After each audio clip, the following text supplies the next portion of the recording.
Click the bell icon to get latest videos from Ekeeda. Hello friends, we'll be discussing certain details about what happens when there is a revision of the useful estimated life of any asset and what is the effect on the depreciation amount.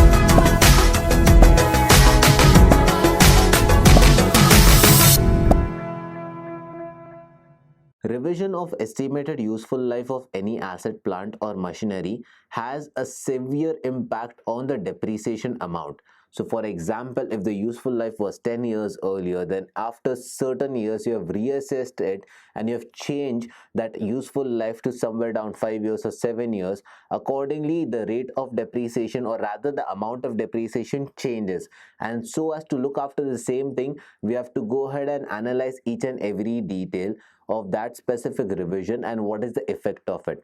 Now, this revision is supposed to be done every year, or rather every financial year, so that you can keep a trace on the value of the assets and probably the market value of every asset, which gets diminished day by day, year by year.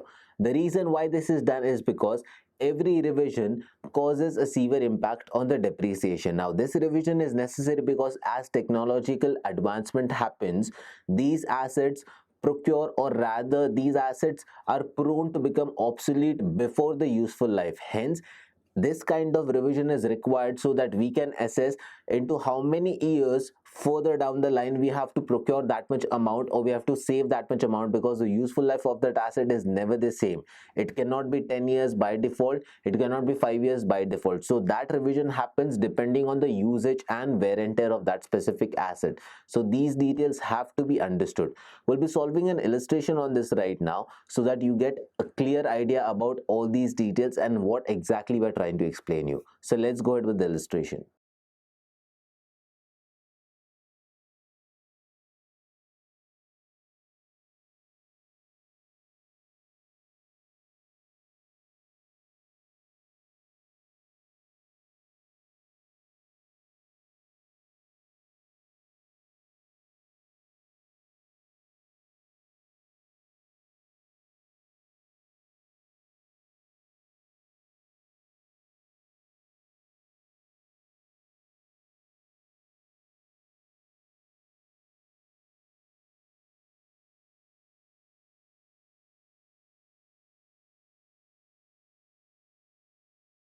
We have mentioned down an illustration here for your reference. Let's read it out so that you can understand what details are actually procured here.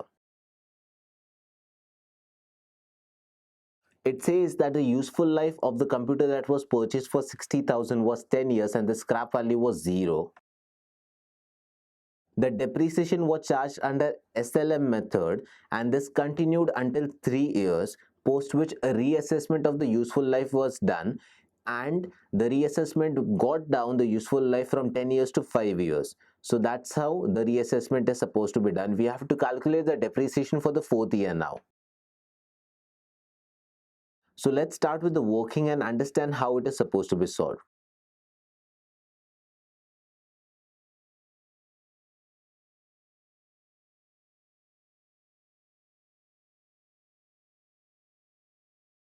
So we can see we have figured out the depreciation for the first 3 years. The cost is 60,000, the useful life is 10 years. That means the total depreciation per annum would be 6,000 cost minus scrap value upon estimated life, which gives you 60,000 divided by 10, an amount of 6,000 depreciation to be charged here.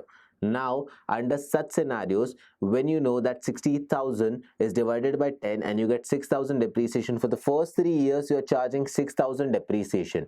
Now that the useful life has been revised in the 4th year, what would be the depreciation charged? That's what we have to look after. So further going, we need to figure out what is the book value of that specific computer at the end of the 3rd year. How do we find it? Is the original cost minus total depreciation will give you the book value or the market value of that specific asset as of the 3rd year closure.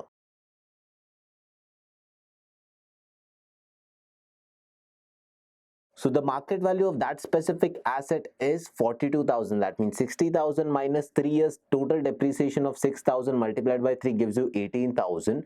That gives you the market value of 42,000. Now, the useful life pending is 7 years, because 3 years has been done. The earlier useful life was 10 years, so 7 years is pending, but the revised estimate gives you that 5 years is the useful life from now. So the total depreciation that is supposed to be charged will be on this method. That means 42,000 is the cost of that asset as per the current market price, minus scrap value is 0, divided by 5 years, which will give you the depreciation per annum which is supposed to be charged for the next 5 years.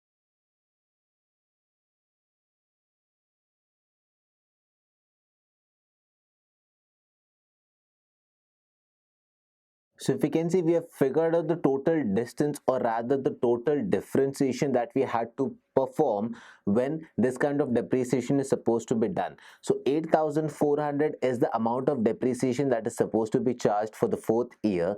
How that has been calculated is 42,000 divided by 5 years, which gives you a total of 8,400 per annum. So from 4th year till the end of 5 years, that means 9 years or 8 years total will be charged on the basis of 8,400. 4th year 8,400, 5th year 8,400, 6th year 8,400, 7th year 8,400, and 8th year 8,400. So the total years that specific computer was used was only 8 years instead of the 10 years as promised in the earlier question.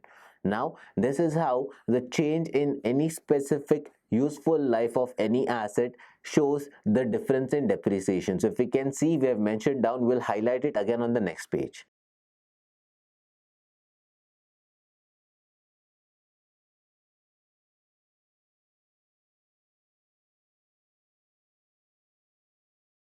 So to verify the details, the first 3 years has been charged on 6,000 basis, so 18,000 is the total depreciation, and the next 5 years it has been charged on the basis of 8,400, which gives you the total of 42,000. So 42 plus 18 gives you a total of 60,000, which is the actual cost of that asset.